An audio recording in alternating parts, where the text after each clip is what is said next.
Serbisyong totoo ang naglalang hirit. Okay mga kapuso, balik po tayo dito sa Divisoria. Ito ha, bibili naman ho ang mga kapote. Ito ho ang mga prices ngayon. Yung small, ang naghahalaga ho yan ng 100 hanggang 80 pesos.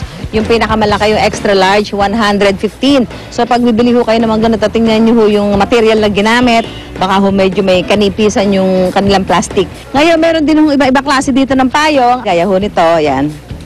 Yan ha, tingnan ho ninyo kung madali mabubuksan yan. At titingnan din yung mga frame kuya, di ba? Opo ma'am, marami Para malalaman na matibay yung frame. Kasi po pag marami pong tadyang ma'am, matibay po yan. Marami pong ribs. Tingin nga nito. Ito, usually mga pambata yan, no? So yan, pagka ganyan, kuya. Okay naman po yung ganyan materialis niya ma'am. Kasi yung tela niya ma'am, parang tela po ng kapoting ginamit. Sabi mo parang Opo. medyo, tingnan mo. Marami po. Ay, so ayan ha. Yung pagka bumibili kayo, yung mga paalala ho natin sa mga nanay na bibili ng mga gamit ng inyong mga anak, yung mga kapote at mga payong. Okay lang ho na mura, pero tiyakin natin na magagamit din nila lang maayos at saka hindi din naman ho yung magiging magiging dahilan para mas magkaroon pa ng problema yung ating mga anak. Mula po rito sa Divisoria, back to studio po tayo.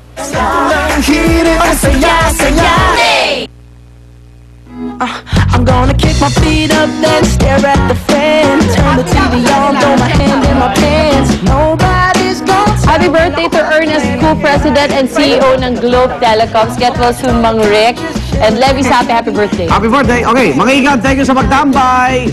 Pakita. Ay, Lunes na. Happy weekend. Oh, yeah! Happy weekend. Yes, pupunta kaming Batanes, mga igan. Wow! Love you, Batanes! Dito lamang sa Ulang Hirit. Bye, kapuso.